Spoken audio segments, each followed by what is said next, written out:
Empezamos una nueva edición de Café Mercosur, este espacio en el que nos proponemos analizar la realidad de los países de la región con un foco en los aspectos jurídicos. Hacemos este programa desde Rosario, Argentina, quien les habla, Osvaldo Di Princio y Daniela Burlini, y de San Pablo, Brasil, Ramiro Cayano Blanco. Este programa se transmite por la radio Las Voces del Muro. Los programas anteriores se encuentran en iVoox y en iTunes como Café Mercosur. También nos pueden encontrar en www.cafemercosur.com y en las redes sociales, Facebook y Twitter, también como Café Mercosur.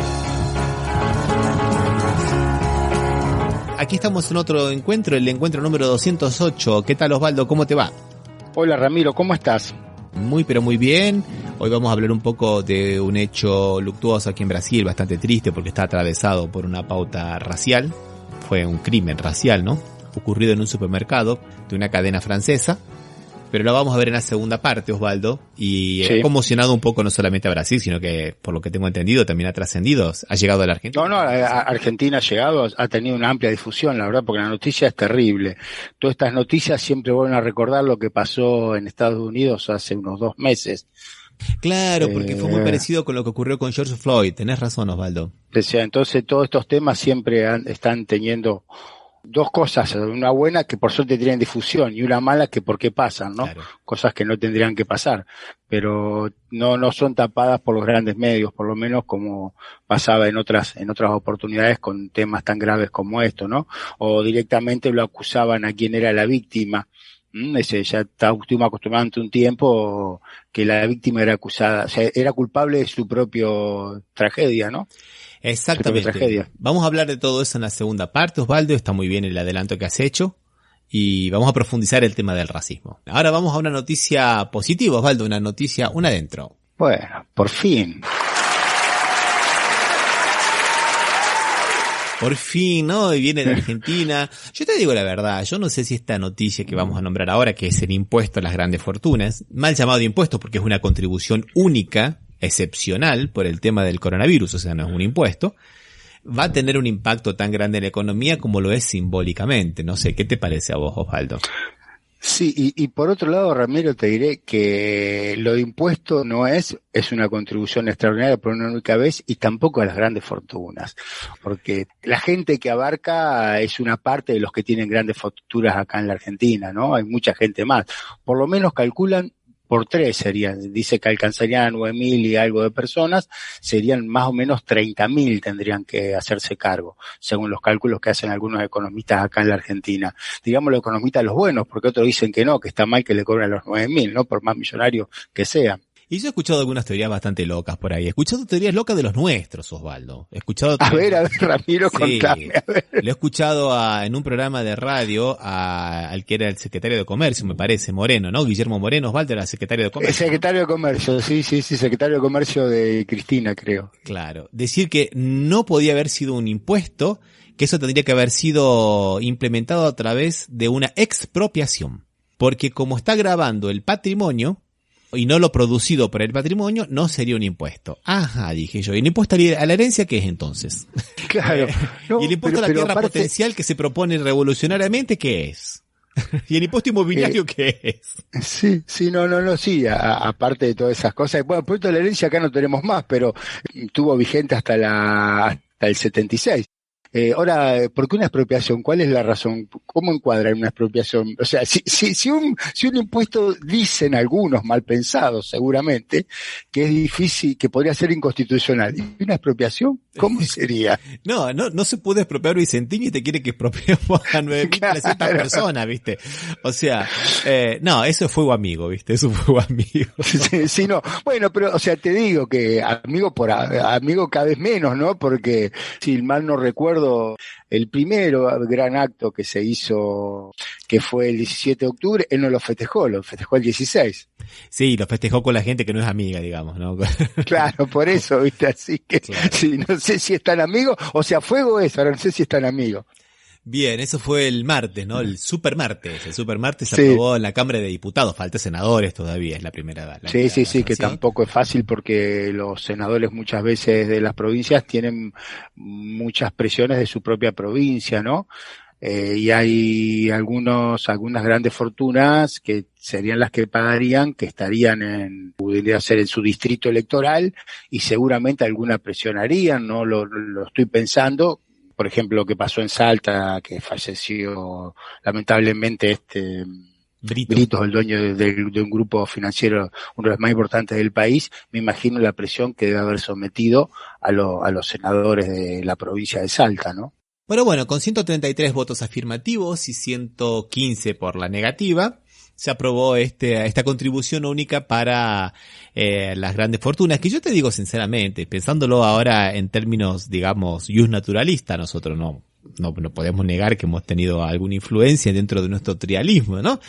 Sería simplemente una cuestión de justicia equitativa. Es para reponer un poco lo que perdió la sociedad con el coronavirus. Todos perdieron. Los jubilados perdieron, los trabajadores perdieron el 25% de su salario, los empresarios medios y medianos, a pesar del esfuerzo que hizo el gobierno para ayudarlos, también perdieron. Los pequeños comercios, o los comercios medianos, los gastronómicos, los hoteleros, ¿viste? Fue terrible, los transportistas. O sea, todos perdieron. Esta pandemia le hizo mal a todo. Entonces que por ahí contribuyan un poquito con el 2%, los que tengan más de 200 millones de pesos, que no es poca cosa, me parece que es lo mínimo, ¿no, Osvaldo?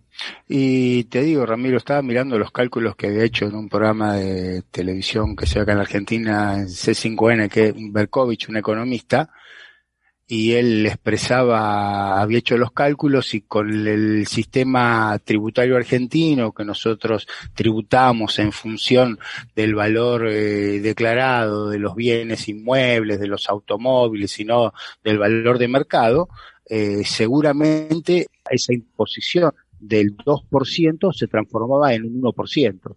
Sin contar lo que está en negro, ¿no? Que eso aparte de lo que está en los paraísos fiscales, como acostumbraban los integrantes del gobierno anterior. Y hablando del gobierno anterior, Osvaldo, yo no puedo dejar de nombrar la denuncia que la hizo en un tribunal, o sea que no es simplemente en un periódico, el periodista Alconada Mon, que Mauricio Macri, en la campaña electoral de 2015, le pidió a todos los empresarios el 1% de todo el capital para la campaña electoral, porque él supuestamente los iba a hacer ganar más dinero. Y estos empresarios que tenían grandes fortunas aportaron de buena voluntad, digamos, ¿no, Osvaldo? O sea que ahora vengan en una pandemia a decir que no pueden aportar un poquito de sus bienes personales, porque no son los bienes de la empresa, ¿no? A diferencia de lo de Macri, ¿no? Estos son los bienes, digamos, que tienen. No alcanza las sociedades anónimas, sino los bienes personales. Es mucho, ¿no, Osvaldo, que se quejen ahora? Sí. Seguramente tampoco lo pagaron, habrán pagado el 1%, pero estas épocas extraordinarias necesitan remedios extraordinarios. O sea, ya lo habíamos hablado en su oportunidad, Ramiro, ¿te acordás que en la Argentina había historias sobre esto? Lo había hecho San Martín, y lo había hecho San Martín en Mendoza y Güemes en Salta. O sea, no es una novedad que pase esto así. Inclusive se había puesto algún tributo especial en Buenos Aires en algún momento. O sea, no es una cosa extraordinaria. Y esto que ha abarcado a todo el mundo, o sea, todo el mundo en la Argentina y todo el mundo en general, de manera ecuménica, todos los países que han recibido esta pandemia, todos están planteando la situación de un tributo especial. Inclusive algunos, los propios empresarios decían, acá extrañamente, si tengo ser honesto, escuché 2 o 3 empresarios que dijeron que lo iban a pagar sin ser políticos, diríamos, ¿no? Otros que son políticos dijeron que lo van a pagar porque forman parte de esa fuerza, de la fuerza política que lo está distribuyendo. Pero otros casos de empresarios que no son políticos que dijeron, ¿cómo no lo vamos a pagar nosotros? Pero si no, la mayoría parece que tiene terror. Ahora, cuando se lo pide el gobierno anterior, como bien dijiste, no le tiene miedo de meter la mano en el bolsillo.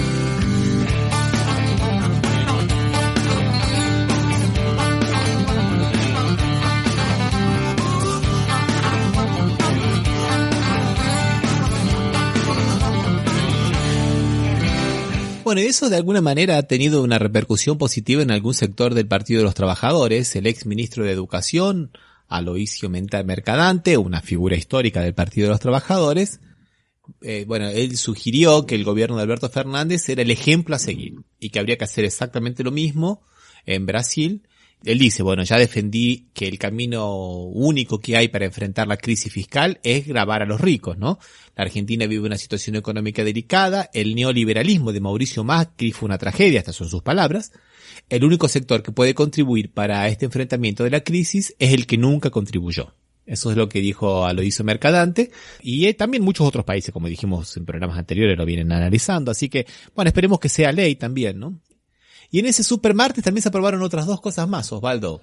Se aprobó también una cosa que es interesante, ¿no? Que es la ley del manejo del fuego, que también tuvo mucha repercusión acá, principalmente por las quemadas que hay en todos lados. En Brasil ahora, por suerte, gracias a que ha cambiado el clima, han mejorado bastante, pero acá era la Amazonia, era el Pantanal, era la Serranía, era prácticamente fuego en todos lados. Y ahora, este supermartes, con 132 votos afirmativos y 96 negativos, ya estábamos mejorando, Osvaldo, se aprobó la modificación de la ley del fuego, que establece que por 30 años no puede haber ningún desarrollo inmobiliario o algunas actividades económicas que difieran del uso que tenían anteriormente la tierra. Es para evitar que la gente prenda fuego intencionalmente, como está ocurriendo mucho principalmente, pero no únicamente, en la provincia de Córdoba. Y después te hacen los country, ¿no? Los country o te siembras soja con lo que han quemado, que es lo que normalmente se hace. Entonces, sí, o que pasaba en las islas, en Entre Ríos, frente a la provincia de Santa Fe, frente a la ciudad de Rosario, donde se quemaban tierras para que vengan pastos nuevos y que se llevaban los animales que habían sido sacados de la zona núcleo, ¿no? Porque con el tema de la sojización de la economía o de la agricultura, muchas tierras de la zona núcleo, que es la zona más importante, que es el centro del país, provincia de Santa Fe, provincia de Buenos Aires, Córdoba y Entre Ríos, esas zonas que son tierras buenas para la agricultura, sacaban el ganado y lo llevaban a la isla donde necesitaban pasto, y el pasto nuevo crecía después de que se habían quemado, era la manera, ¿no? Qué buena la ley, y escuché que hubo una ley similar en España, que fue muy beneficiosa, porque en España, si bien no tiene grandes bosques como hay acá, particularmente las tierras no son muy aptas allá en España, sin embargo, donde había los montes se iban quemando por el tema y con una ley parecida tuvo efectos muy buenos y se redujo muy grandemente las quemas de estos montes, ¿no? Así es, Osvaldo. Te propongo que escuchemos una canción. Vamos. Ya que vamos a hablar del racismo hoy, vamos a escuchar una canción muy bonita que la canta Susana Rinaldi, que se llama Negra María. Bruna nació María y está en la cuna, nació de día, tendrá fortuna, bordará la madre su vestido blanco y entrará a la fiesta con un traje largo y será la reina cuando María cumpla 15 años. Te llamaré Negra María. Negra María, que abriste los ojos en carnaval.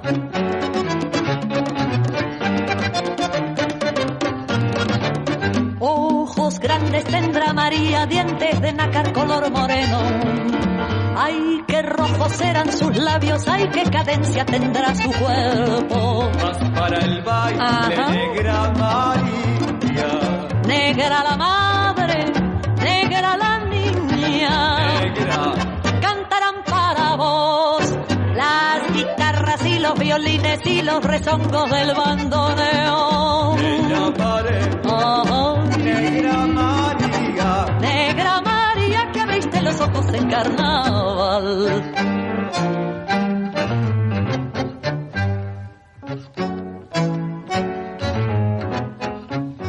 Bruna murió María y está en la cuna, se fue de día sin ver la luna.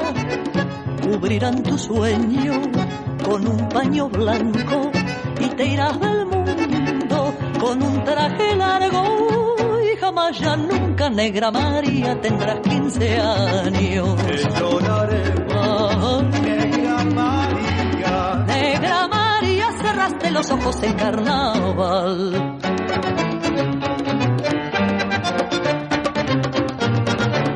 Ay, qué triste fue tu destino, ángel de mota clavel moreno. Ay, qué oscuro será tu lecho, ay, qué silencio tendrá tu sueño. Vas para el cielo, negra María. Llora la madre, duerme la niña. Negra, Sangrarán para vos las guitarras y los violines y los rezongos del bandoneón. te lloraré, Ajá. negra María. Negra María, cerraste los ojos en carnaval. Te lloraré, Ajá. negra María. Negra.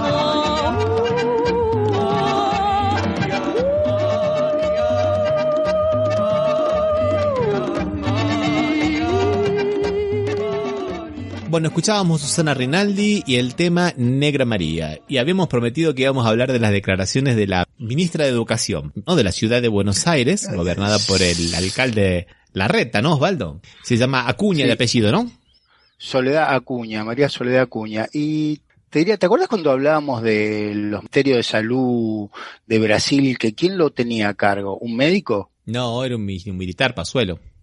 Bueno, en este caso, la Ciudad Autónoma de Buenos Aires tiene una ministra de Educación que nunca dio clases. O sea que estamos en la misma, estamos entrando cada vez tenemos más similitud entre Argentina y Brasil, ¿no? Ella lo reconoció expresamente que nunca dio clases, no quiere decir no tenga formación educadora, ¿no? Dice, pero nunca tuvo a cargo un curso y tendríamos que hacer, antes de entrar a lo que dijo actualmente, hacer un recuerdo, que lo hablamos en un programa anterior, Ramiro.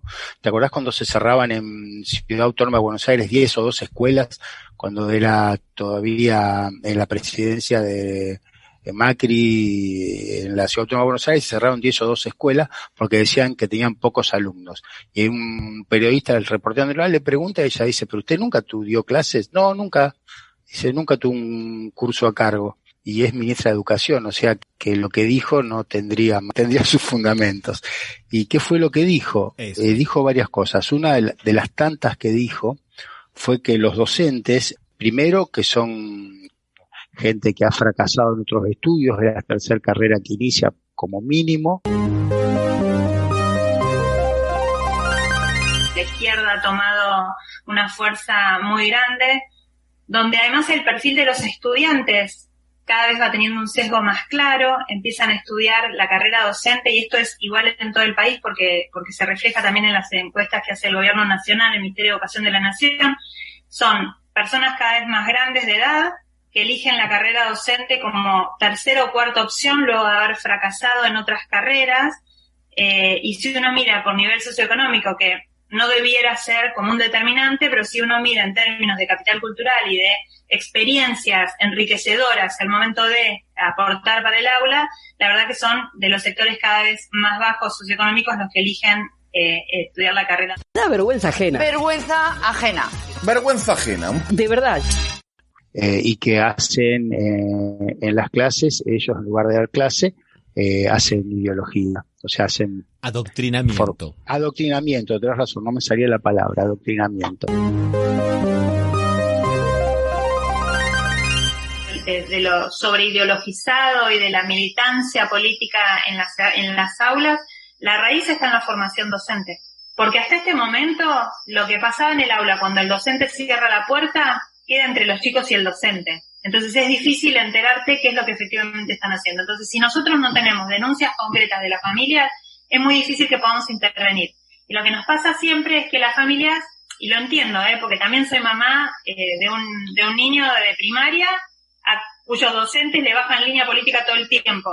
Es difícil intervenir porque sos mamá, porque no querés perjudicar a tu hijo. Entonces, en general, nos cuesta que nos hagan las denuncias formales para que nosotros podamos tomar intervención en el aula, porque el problema está en el aula, porque cuando es en un acto del 25 de mayo, si tienen una bajada política, ahí sí nos enteramos e intervenimos.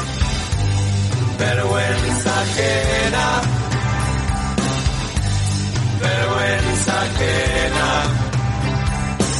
Eso en realidad tiene algunas cosas reales y otras cosas imaginarias, ¿no, Osvaldo? La primera de las cosas reales es que sí, es verdad, muchas veces las maestras provienen de los sectores populares, pero no es por una cuestión de que nadie quiera ser maestro. Eso es una cosa muy, pero muy interesante, porque a veces digamos, la salida laboral más rápida te la da ser maestro y porque se pagan bajos salarios básicamente, Osvaldo. En países, por ejemplo, como Finlandia, ser maestro, o en Japón también, donde la profesión de maestro es una profesión muy pero muy prestigiada, donde se paga muy bien, hay que tener por lo menos una maestría para poder ser maestro. No cualquiera es maestro. Y bueno, y eso tiene que ver con toda una política que se viene desarrollando en contra de los maestros en Argentina, básicamente desde los años 60.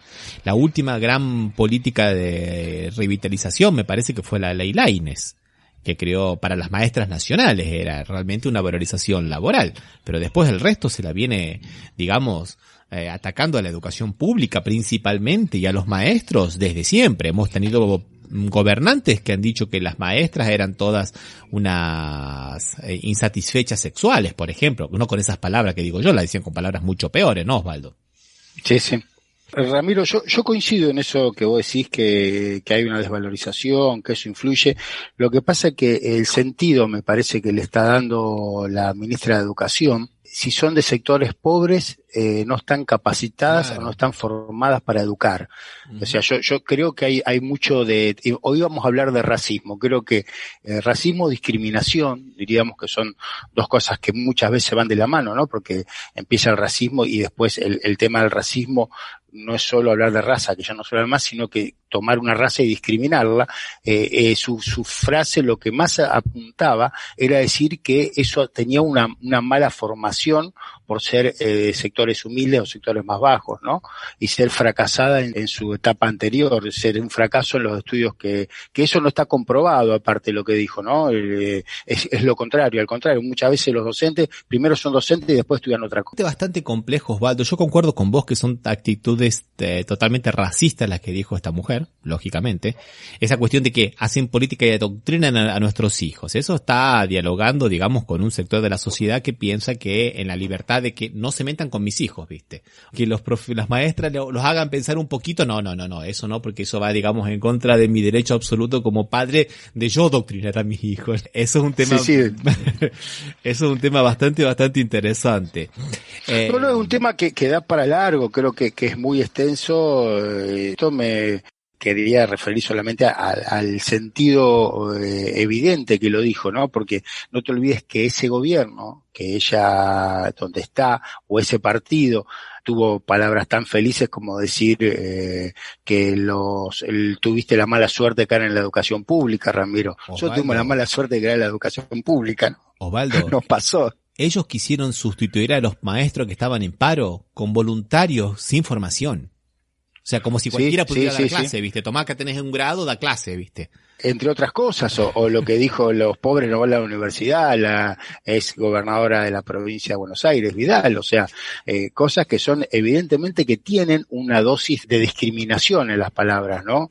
Y al igual que decir que tienen formación izquierdista, o no sé cómo fue la términos que usó exactamente, también tiene una dosis, una carga de discriminatoria, porque entonces yo puedo decir que ella tiene una formación liberal y eso no quiero que lo eduque a mis hijos, y si le pueden tocar docentes liberales, de hecho le tocan docentes liberales, docentes con una formación más de izquierda, o sea, creo que forma parte de la vida las diferentes visiones y no una cuestión de que no, ¿qué van a decir? Lo que pasa en el aula solamente queda entre el docente y el coso, entonces que denuncien, que los padres denuncien a los docentes, ¿no?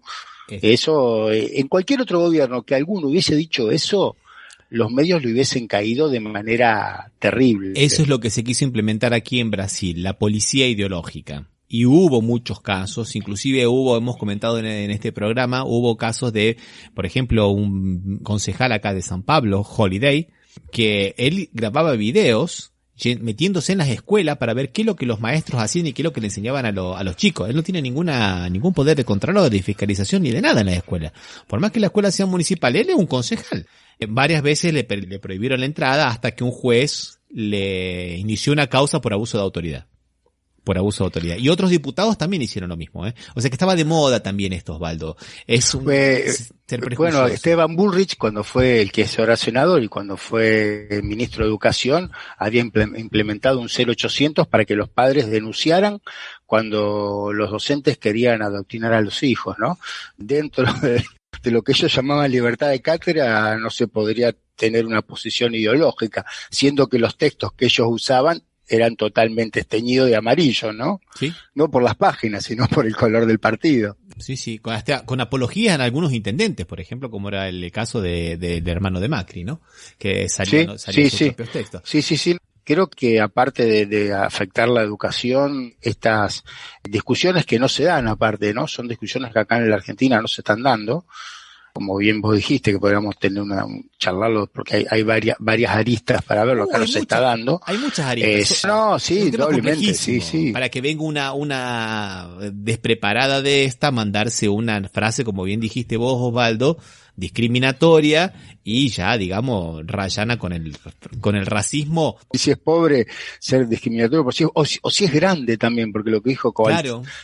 O si son fracasados o no. Y una cosa interesante, por un lado, el tema de la vocación docente, que en Argentina es muy pero muy fuerte, pero no solamente en Argentina, sino en muchos lugares. Hay mucha gente que lo hace por vocación, no por fracaso. Y además, si la situación de los docentes está tan mala, no puede ser que sea una crítica justamente de quien tiene que aportar las soluciones como la ministra. No, Waldo. Yo no hago nada, no mejoro nada y está todo mal y critico a los que padecen justamente de mis malas políticas, ¿no? Está todo mal y la culpa es de ellos. Es de las maestras, ¿no? Claro, no, el ministerio no hace nada para que estén.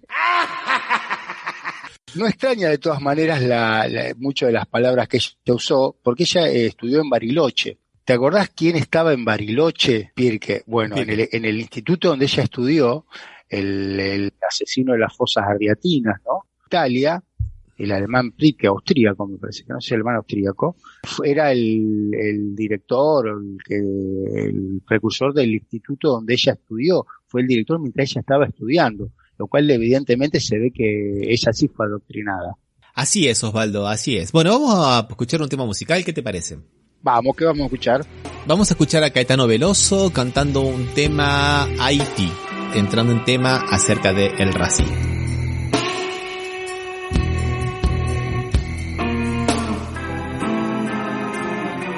Quando você for convidado para subir no adro da fundação Casa de Jorge Amado, pra ver do alto a fila de soldados, quase todos pretos, dando porrada na nuca de malandros pretos, de ladrões mulatos e outros quase brancos, tratados como pretos, só pra mostrar aos outros quase pretos, e são quase todos pretos. Como é que pretos, pobres e mulatos, e quase brancos, quase pretos, de tão pobres são tratados?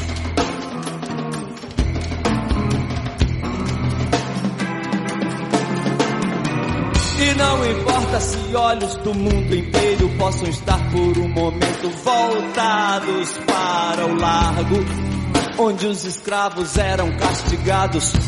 E hoje um batuque com a pureza de meninos uniformizados de escola secundária em dia de parada. E a grandeza épica de um povo em formação nos atrai, nos deslumbra e estimula. Não importa nada, nem o traço do sobrado, nem a lente do fantástico, nem o disco de Paul Simon. Ninguém é cidadão. Se você for ver a festa do Pelô, e se você não for, pense no Haiti, respeite o Haiti. É aqui, o Haiti não é aqui.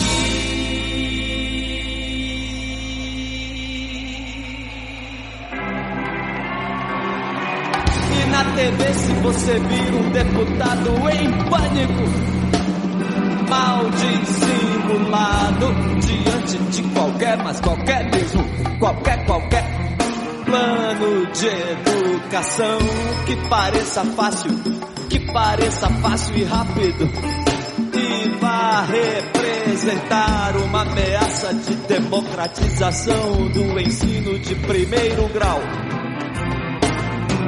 E se esse mesmo deputado defender a adoção, da pena capital e o venerável cardeal disseque vê tanto espírito no feto e nenhum no marginal. E se ao furar o sinal, o velho sinal vermelho habitual, notar um homem mijando na esquina da rua sobre um saco brilhante de lixo do Leblon. E ao ouvir o silêncio sorridente de São Paulo diante da chacina. 111 presos indefesos, mas presos são quase todos pretos, ou quase pretos, ou quase brancos, quase pretos, de tão pobres. E pobres são como podres, e todos sabem como se tratam os pretos. E quando você for dar uma volta no Caribe, quando for trepar sem camisinha e apresentar sua participação inteligente no bloqueio a Cuba, pense no Haiti, reze pelo Haiti.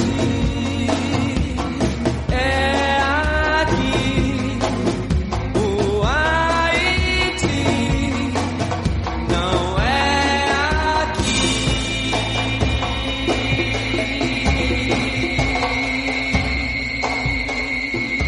Estás escuchando Café Mercosur. Somos Latinoamérica, no lo olvidemos nunca más. Somos Latinoamérica, no lo olvidemos nunca más. Somos Latinoamérica. Bueno, escuchábamos a Caetano Veloso, el tema Haití. Vamos a hablar entonces del tema del racismo aquí en Brasil. Lo primero, Osvaldo, que tengo que comentarte es que el día 20 de noviembre, mientras Argentina festejaba el Día de la Soberanía, en Brasil se festeja el Día de la Conciencia Negra, ¿no? En honor a Zumbidos Palmares, que ya lo habíamos hablado otras veces, inclusive hablábamos de la esposa de Dándara, ¿no? Que había conseguido una verdadera república de personas salidas de la situación de esclavizados, ¿no? Que conseguían salir de esa situación. Y un día antes, Osvaldo, en Porto Alegre hay un evento que es tan parecido con lo que ha ocurrido con George Floyd en Estados Unidos. Una pareja, un hombre de 40 años con la esposa, estaban en la caja. Parece que se desentendieron con una chica que estaba ahí, no se sabe muy bien, ahí se están viendo cuáles son las causas y los motivos de todo esto, que tampoco importan. Que no justifican el final que tuvo, no. Cualquier actitud. Y lo matan a golpes y muere asfixiado, 4 minutos asfixiado. El laudo oficial del Instituto Médico Legal dice que murió por asfixia, o sea, por eso digo que es muy parecido con lo de Floyd. Y bueno, conmocionó al país. Esto ocurrió el jueves a la noche. El mundo financiero parece que no tomó noticias, o parece que le gustó al mundo financiero, porque las acciones de este supermercado donde ocurrieron las cosas, que es el Carrefour, al día siguiente subieron el 0,59%, pero vino desde Francia el grito en el cielo diciendo que no, que hay que parar la cosa, dar entrenamiento, que no es así como se maneja el Carrefour, porque la imagen del supermercado se ve manchada en todo el mundo. Mientras acá en Brasil, viste, como un árbitro de fútbol parcial, siga, viste, no, siga, nada. Empezaron a manifestarse los colectivos y bueno, ¿qué se escuchó por ahí por Argentina, Osvaldo? No, en Argentina, con este tema que teníamos muy fresquito de lo que había pasado en Estados Unidos con Floyd, tuvo difusión, o sea, difusión limitada a algunos medios, pero tuvo mucha difusión para un hecho que aparentemente era solamente, tendría que tener difusión en Brasil. Acá se escuchó y recordaba una cosa que vos dijiste, Ramiro, que de Francia vino la orden, porque realmente a los supermercados que tienen sucursales en todo el mundo, estas situaciones no lo benefician en su país de origen, ¿no? Lo sorprende, entonces no lo quieren hacer. Yo no sé realmente si lo hacen porque están convencidos que lo que no se debe hacer eso, o es por lo que vos dijiste, por la imagen que trae en el mundo, ¿no? Pero fue un hecho que trascendió y se dio lugar a explicaciones de cómo había sido. Creo que eran dos agentes de seguridad, no de la policía, sino que dependientes del Carrefour, si podemos decirlo mal. Uno es de una empresa tercerizada, uno de ellos, que es un agente de seguridad, no es policía, que tiene un registro nacional de agente de seguridad, pero que no está registrado en esa empresa inclusive, o sea que también estaría supuestamente trabajando truchamente. Y el otro es un policía militar temporario, una cosa que solo existe en el estado de Rio Grande do Sul. La policía militar acá son militares, tienen que hacer una carrera y todo lo demás. No, esta categoría de temporario es lo que sorprendió a todo Brasil. Pero volvamos al tema de las multinacionales, Osvaldo. Porque esa es una cosa muy interesante y ahí quería entrar un poco y después vemos qué es lo que pasó y todo lo demás, pero aprovecho eso que vos dijiste. Porque el Carrefour no tiene estas prácticas en Francia. Y muchas multinacionales que trabajan aquí en Brasil, que tienen prácticas de trabajo esclavo, por ejemplo, no tienen esas cosas en los países de origen. Entonces, ¿qué es lo que pasa? Pasa que, bueno, Osvaldo, acá la situación no es porque sea una multinacional. Eso es lo que nosotros tenemos que tener en claro. Las prácticas se realizan aquí en Brasil y los gerentes eran aquí de Brasil y las personas son aquí de Brasil. Yo trabajé para una multinacional española que en su momento nos contrató como si fuéramos una cooperativa. O sea, un sistema para burlar las leyes laborales, Osvaldo. Pero esas leyes laborales, esas cooperativas no existían en el país de origen. Esas fueron creadas acá, usaron una herramienta que ya estaba acá. Entonces yo veo que muchas veces se le quiere poner el hincapié en el racismo como que el racismo no es cosa nuestra. No es cosa de Brasil, ¿viste? No es cosa que es la misma negación que se ocurre en Argentina, ¿no? Decir que un argentino que es racista, no, nosotros no somos racistas, no tenemos negro, lo primero que te dicen, ¿no? Sí, o tenemos un amigo negro. Claro, tenemos un amigo negro. Entonces la primera cosa es que que en Brasil no somos racistas. Inclusive lo he visto en algunas manifestaciones de algunos colectivos, ¿no? Que están en defensa de los afrodescendientes. Pero no. Es una cosa que nosotros tenemos que asumir. Hay un pensador muy interesante, uno de los principales pensadores acá de Brasil, llamado Florestan Fernández, que él tenía una frase muy interesante, que él decía que el brasilero tiene prejuicio de tener prejuicio. Entonces, ¿qué hace? Niega el prejuicio. Acá en Brasil no tenemos eso, no tenemos esos prejuicios. Esas cosas son cosas importadas, no son cosas nuestras.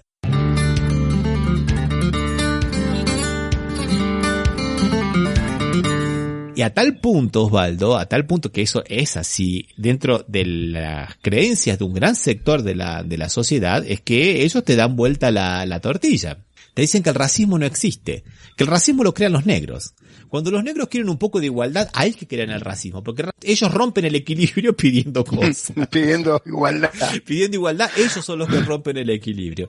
Y de alguna manera es lo que dijo nuestro queridísimo presidente Jair Bolsonaro, ¿no? No podíamos dejar afuera de... ¿Qué dijo sobre esto Bolsonaro, Ramiro? Que eso sí no se dijo acá en la Argentina, ¿eh? Y mandó una serie de tweets. A ver, primero fue el vicepresidente, ¿no? O sea, con la voz del establishment, ¿no? Diciendo que aquí en Brasil no había racismo, que aquí había desigualdad social, pero no racismo, que racismo había en Estados Unidos, ahí sí, pero acá no, porque una mezcla de razas, que tiene que ver con el mito brasilero de la democracia racial.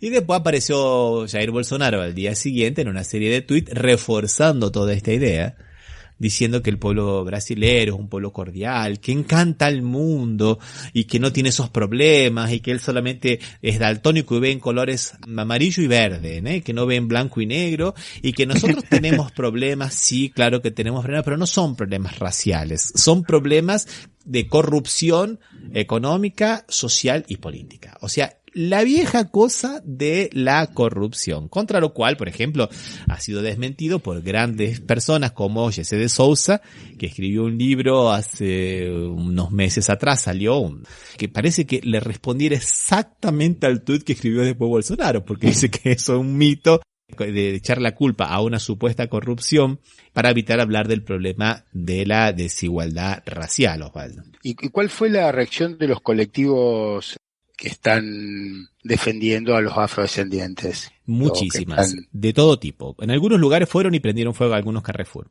No grandes incendios, nada por el estilo, fueguito más. Sí.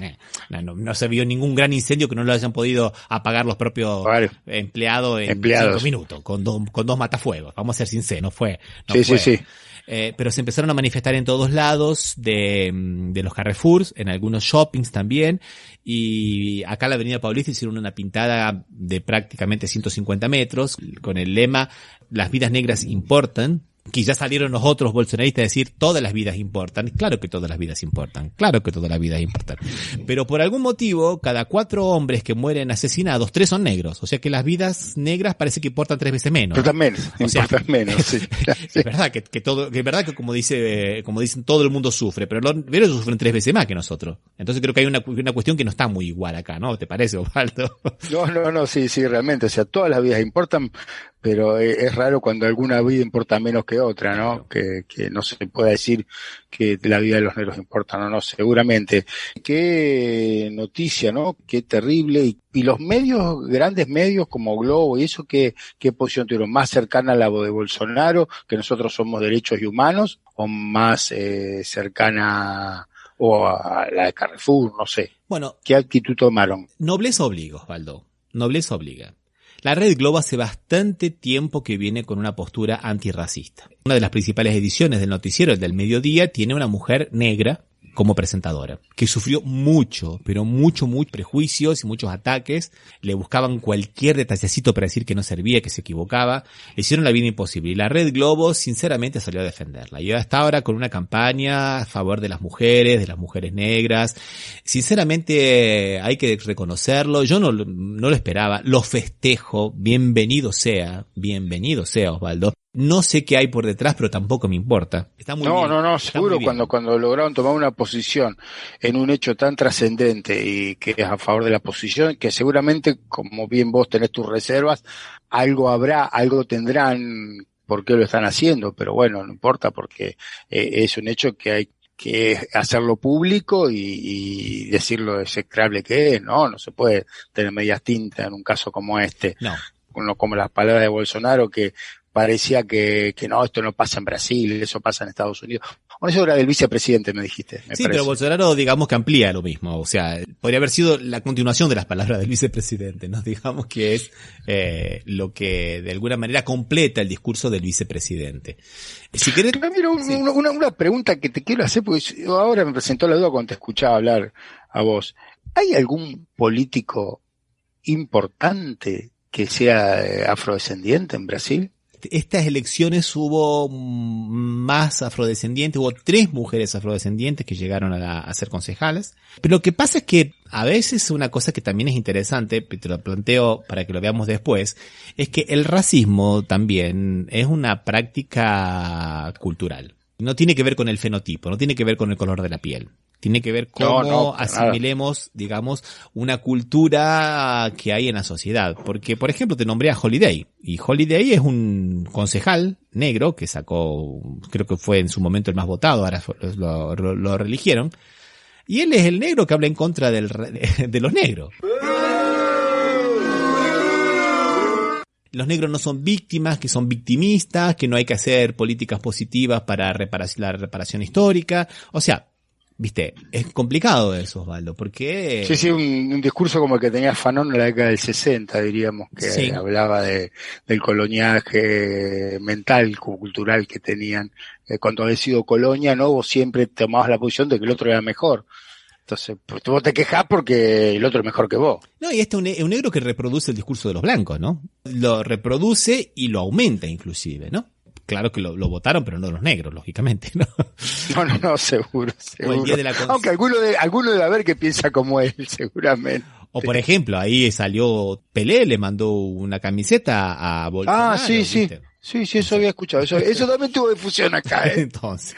Que Pelé le mandó una camiseta, me había olvidado de hacerte la pregunta, ¿qué pasó con Pelé? Y después me acordé que era Pelé, no tenía sentido preguntarlo. Entonces, esas cosas tienen que quedar muy bien claro. El racismo es una práctica cultural. Y no quiere decir que no haya negros racistas. Como tal. No, que aparte hablar de raza ahora ya está perime y retrasa y no hay comprobaciones científicas de poder hablar de raza, ¿no? Las razas ya no tienen la misma significación o el mismo determinación que tenían cuando se hablaba en el siglo XIX o principios del siglo XX. Interesante el punto que tocaste, Osvaldo. Vamos a escuchar una canción y después seguimos. Vamos. Vamos a escuchar entonces a un colectivo feminista de mujeres negras, Primavera das Mulheres, y un tema que se llama Me Gritaron Negra. Eu tinha apenas 7 anos. Quando de repente, vozes na rua gritavam: Negra! Negra! Negra! negra? Sim, negra.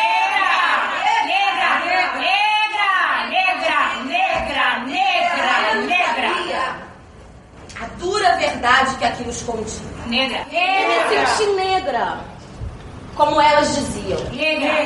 E retrocedi, como eles queriam. Negra. Odiei meu cabelo, meus lábios grossos. Só enxergava uma carne queimada. Negra. E retrocedi. Negra. O tempo passava e sempre amargurada carregava nas costas uma carga pesada. Alisei meu cabelo, passei pó na cara. Mas em minhas entranhas ecoava apenas uma única palavra. Negra.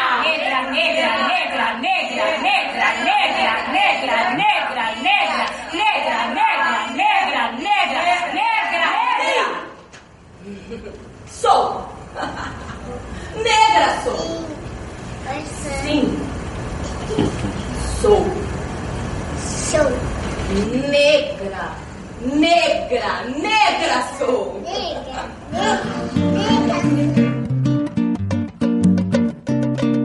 Não pense que é favor compreender a dor da minha pele negra. Na terra que me sangrou, eu semeei a flor dessa canção que é negra.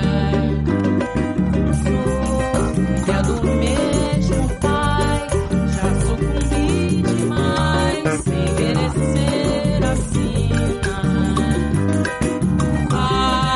Para e Vera Cruz, São Salvador eu sou, América Latina. A minha revolução é pra que o coração ganhe da força bruta. Pois negra é a cor do amor, mas se preciso for, negra é a cor da luta.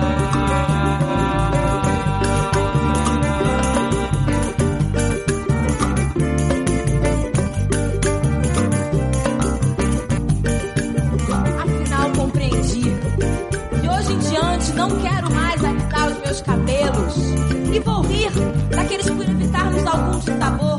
Preferem chamar aos negros de morenas, mulatas, gente de cor. E que cor! Lindo! E que ritmo tem! Afinal compreendi, já não retrocedo, avanço firme, segura e bendigo aos céus porque quis Deus.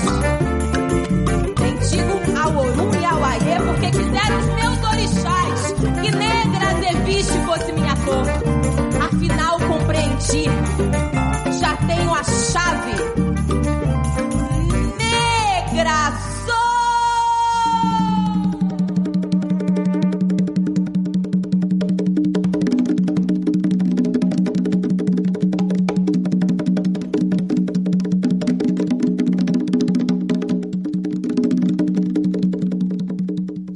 Bueno, eso que escuchábamos era al colectivo Primavera das Mulheres y el tema Me Gritaron Negra. Y vos, Osvaldo, dijiste una cosa que es muy interesante, que hablaste de que los conceptos de raza no son los mismos que se manejan en el siglo XIX, y es verdad.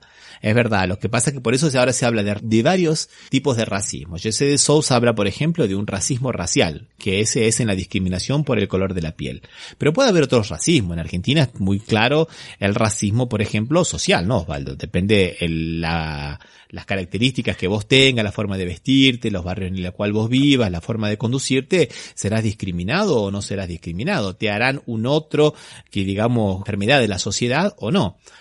Vos sabés que mi hija me comentaba, yo no lo sabía, Osvaldo, que una vez fue con dos amigas, que eran muy amigas, a un bar bastante lindo en la ciudad de Buenos Aires, y había una mesa al lado del vidrio de la entrada, ¿no? Sí. Y le dijo, bueno, sentémonos acá que hay lugar. Y la chica, no, vamos al fondo. Y no, pero acá hay lugar. No, vamos al fondo. Bueno, está bien, fueron al fondo, se sentaron al fondo, y le preguntó, las chicas estaban muy bien vestidas también, pero muy bien vestidas. Y yo, ¿pero por qué vinimos al fondo si había lugar adelante? No, porque adelante no nos dejan sentar. Entonces ella ya misma van, digamos, autodisciplinándose con esas pequeñas microviolencias que hacemos todos los días. Sos un imbécil que a los chicos culpas de la pobreza y la mugre que hay. No quiero que me limpien el parabrisas porque está limpio y lo van a ensuciar. No quiero que me pasen esa estampita de alguna iglesia la habrán ido a robar. Soy su padre y les voy a explicar que piden para no trabajar. Y ahí yo después estaba viendo aquí en Brasil algunas cuestiones de racismo, de personas que tienen hábitos que ya están, digamos, educados de esa manera. Horrible, ¿no? No es la culpa de ellos, la culpa es nuestra, ¿no? Por ejemplo, que los negros cuando van a los shopping, por más bien vestidos que estén, no abren las mochilas. Y si lo abren muy despaciosamente para que no piensen que van a robar. Son formas que nos enseñan de ver las cosas, de ver y de no ver las cosas, ¿no, Osvaldo? Es muy fácil decir, bueno, sí, hubo aquí un ministro de la Suprema Corte de Justicia que era negro, entonces no hay racismo. Y ahora hay otro que más o menos es negro y por eso no hay racismo, ¿no? O como decís vos, Osvaldo, aquella cosa famosa, ¿eh? Tengo un amigo negro. Yo tengo un amigo negro judío y con eso ya está. Y si hay negro y judío, mejor. Entonces, sí, el racismo no es una cuestión de ser negro o ser blanco, es una cuestión de ver al otro como un inferior que no puede coexistir en el mismo espacio que yo. En Argentina serán los cabecitas, los villeros. En muchos otros lados los pardos. Los pardos. El pardo, o sea, el negro pobre es pardo. Sí. Y el negro de buena situación económica es morocho. No, y además es interesantísimo ahí, porque se buscan recursos para no caer en la criminalidad. Entonces, en lugar de hablar, por ejemplo, en Brasil de negritos o de los negros, los pibitos. Esos pibitos ahí. Esos pibitos ahí, es porque se sabe que dicen negro no pueden ir preso, ¿viste? Entonces, buscan esos eufemismos como para decir. Mirá, o sea, esta historia es muy vieja, yo estaba estudiando cuando pasó, o sea, que hace bastante. Había una marca de jeans en Rosario, IF se llamaba, y en un momento había mucha difusión, lo usaban mucho las mujeres, pero era una cosa impresionante. Y un día me contaba uno que hablaba con uno de los dueños y le dijo, no, le tuvimos que subir el precio. ¿Por qué? Porque se estaba llenando de pardas que la usaban, claro. Dice, entonces nos estaba bajando la marca. ¿Cómo está ese concepto, no? Ese no, por supuesto que no es un concepto de consumo masivo, digo, es bastante específico, pero hace al tema de que muchas veces la discriminación sea por la situación económica, ¿no? Un poco volvemos a la soledad que dijo antes, ¿no? Y que si eran pobres no podían ser. Esto es lo mismo, ¿no? Esa discriminación que no hace sino a la situación económica, a su bolsillo. Y cuando no queremos ver las cosas, Osvaldo, comparando Argentina con Brasil, o sea, salta todo el mundo y dice, bueno, pero Brasil está, digamos, de alguna manera preñado por el esclavismo que lo tuvieron hasta 1879. Uh-huh. Y en Argentina ya en el 50 eran todos libres. Ajá, sí, los negros eran libres. Y después en la campaña del desierto esclavizamos 14.000 indios de la Patagonia. Y después cuando se acabaron los indios de la Patagonia fuimos por los indios del Chaco. O sea, del Chaco, sí. O de Santa Fe. O de Santa Fe. Y siempre quisimos tener otros que trabajen por nosotros y no pagarles nada. Y eso se llama esclavitud, o por lo menos situación análoga a la esclavitud. Y hasta hace poco tiempo teníamos ahí en las partes más ricas de Argentina, estamos hablando de la zona de la región pampeana, gente que iba a trabajar y vivía en situaciones análogas a la esclavitud. El que era el presidente de la Sociedad Rural Argentina, Echeverre, que fue ministro de Agricultura, tuvo una persona trabajando como 40 años en situación de esclavitud. El otro ahí en Venado Tuerto, que estamos hablando de las mejores regiones del país. Las mejores regiones agrícolas del país, sí, señor. 20 años trabajando como esclavo. No queremos ver, o sea, esa es la cuestión del racismo, ¿no? Que son, claro, no eran negros, no eran de piel negra, pero no importa que no sean de piel negra, es otro tipo de racismo. No será un racismo racial, pero otro tipo de... Inclusive se busca el fundamento ese porque está siempre el concepto de cabecita negra, como decías, o de pardo, o de negro. Si no es la palabra, hay algún sinónimo que puede significar lo mismo para discriminar, o para tildar, o para estigmatizar a algún lugar, o sea, o indígena, ¿no? Como decirle a los tobas, se suele decir acá en Santa Fe, son tobas, de manera despectiva, ¿no? La gente tiene un concepto que creo que va a llevar mucho tiempo que se saque. Yo siempre recuerdo que antes se decía trata de negros, porque los esclavos eran negros, ahora sí se trata de personas, claro. No se terminó la trata, ahora se le cambia nomás el nombre, dejó de ser trata de negros a trata de personas. No, y aparte en Argentina como se ha invisibilizado todas las marcas culturales de los negros, parece que nunca tuvimos negro en Argentina, y hasta el propio tango es negro, lo que escuchábamos al principio era un candombe, que es música de negro, y por suerte todas esas cosas están últimamente, a partir de no mucho tiempo, de unos 15 años para acá, están siendo revistas, están siendo nuevamente dignificadas y están visibilizándose, que es justamente uno de los peores racismos es ese, el que te invisibiliza porque te niega el derecho a la existencia. Por ahí es menos que te digan, no, usted no porque es negro, a que no te digan nada y vos tampoco no. Acá en ese caso coinciden los dos, ¿no? Con los negros y con los descendientes de los pueblos originarios, ¿no? Provincia de Santa Fe, Santiago del Estero, o el norte, Formosa, Chaco, Misiones, tienen Córdoba, gran porcentaje de la población que también es descendiente de pueblos originarios, ¿no? Y que se fueron cambiando esa condición física de un color determinado y entonces como que lo fueron invisibilizando a través de que se va mezclando todo, se va homogeneizando, que es lo que quería Sarmiento originalmente en el siglo XIX, ¿no?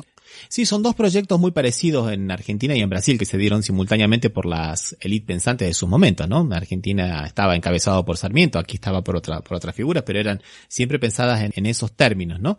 En Argentina por ahí invisibilizar todo lo que era indio, ¿no? Y acá en Brasil fue invisibilizar más lo que era lo negro, ¿no? Lo negro era un proyecto de blanqueamiento, o sea, a partir de ese concepto de la mezcla de razas iba a blanquearse la cuestión, iba paulatinamente a llegar a lo que era blanco y que era sinónimo de Europa y sinónimo de progreso, ¿no? Porque esa era la visión tanto en Argentina como en Brasil.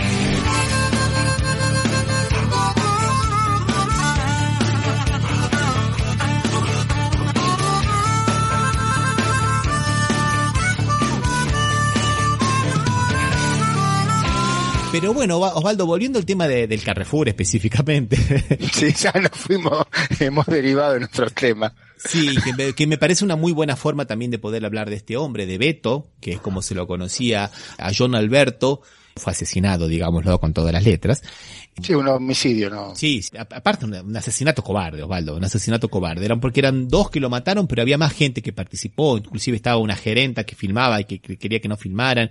O sea, había más gente. Acá va a haber más participaciones, por en cuanto están estos dos presos, pero hay más investigaciones para que se pueda determinar bien cuáles son las coautorías. No se restringe a estas dos personas nada más. Y justamente en el Día de la Conciencia Negra, el Carrefour después salió a decir el sábado que todas las ventas del día 20 serían donadas para entidades que estaban asociadas a la conciencia negra. El día 20 hubo muchas actividades. Una de ellas fue, por ejemplo, invadieron un supermercado Carrefour, llenaron los carritos y se pusieron en la caja diciendo no tenemos dinero para pagar. Me parece una muy buena acción pacífica y que de alguna manera toca donde más duele, ¿no? Que es en el bolsillo. O sea que bueno, dijeron eso y la ONU salió a decir de que había que ver varias capas de racismo en la sociedad y en brasilera y en este tema y que hay que combatirlas. Entonces me parece que está muy bien, Osvaldo. Lamentamos la muerte, es horrible esto, pero creo que las reacciones por lo menos están siendo más o menos positivas y ojalá esta muerte no sea en vano. Ojalá que comiencen a cambiar un poco las cosas. Que no se invisibilice esto, porque esto pasó muchas veces y se hizo invisible. Esperemos que este no sea el caso, por lo que vos decís, parecería que no, que hay una cierta difusión y concienticia a la gente, ¿no? Muchas cosas acá en la Argentina y en todos los países, cuando se difunden y la gente toma conciencia de un montón de hechos, eso sirve para conformar una visión distinta y que se intente resolver el problema. Seguramente es progresiva la solución, no podemos pedir una solución, lamentablemente, ¿no? Pero se puede pedir una solución de un día para el otro, pero que progresivamente vaya habiendo un avance y se vaya avanzando en la adquisición de derechos en estos grupos que son discriminados. Sí, así es. Las dos personas que están presas son Giovanni Gaspar da Silva, que es el policía militar temporario, que supuestamente estaría haciendo compras, y el otro que es el guardia, que sería Magno Bras Borges, ¿no? Que sería el seguridad de la empresa contratada del Carrefour. Esperemos eso, Osvaldo, o que no haya sido en vano. Sí, que sirva un ejemplo para que no vuelva a pasar. Bueno, dejamos por aquí. Recordamos que este programa lo escuchan los martes a las 18 horas en la radio lasvocesdelmundo.net y los domingos a las 21 horas, ¿no, Osvaldo? 21 horas, sí. En Radio Impacto. Exacto. FM Impacto. FM Impacto. De Villa Honor Galos. Y también puedes seguir en las redes sociales, ¿no? Sí, Facebook y Twitter como Café Mercosur. Bien, un abrazo, Osvaldo, hasta la próxima. Hasta la próxima, Ramiro.